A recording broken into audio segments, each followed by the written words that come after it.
চলে এলাম জান্নাত ও জাহান্নাম দেখতে, তাও আবার লাল কিলাতে। বিকালের দিকে অসম্ভব ভিড় ছিল, এমনকি আরবিয়ানরাও চলে এসেছিল এখানে। অবশেষে রাতের দিকে চলে এলাম এই লাল কিলাতে। মাত্র 30 টাকা টিকিট কেটে প্রবেশ করলাম লাল কিলার ভিতরে। গেটের ভিতরে ঢুকতেই ভিতরে সুন্দর কারুকার্য ও কিছু ব্যানার লাগিয়ে বানানো হয়েছে একটি টানেল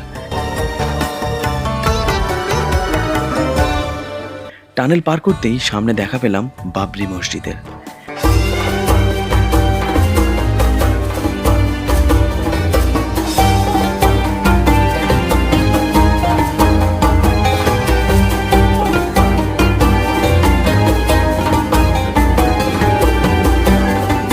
বাবরি মসজিদের গেটের ভিতর দিয়ে প্রবেশ করতেই দেখা মিলল জান্নাত ও জাহান্নামের।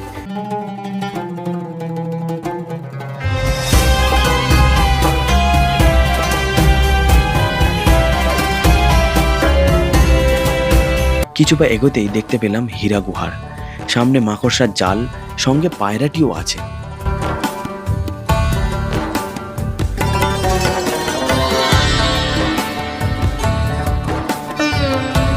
তার ঠিক পাশে থার্মোকলের বানানো মসজিদ দেখে জিজ্ঞাসা করায় জানতে পারলাম এটা মসজিদের নববী।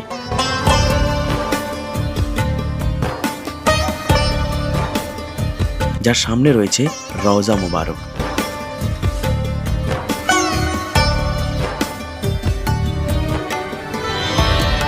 রওজার ঠিক পাশে আছে জান্নাতের একটি বিশাল সোনার দরজা।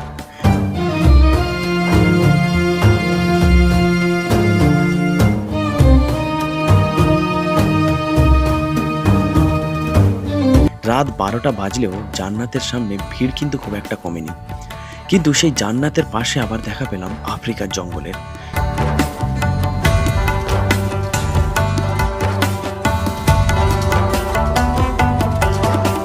জঙ্গলের পাশের গুহা দিয়ে বাহিরে যাওয়ার পথ।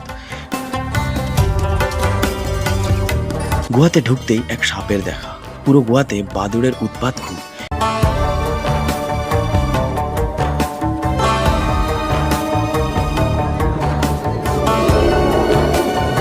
গুহার শেষের দিকে একটি স্বর্ণ ভাণ্ডার।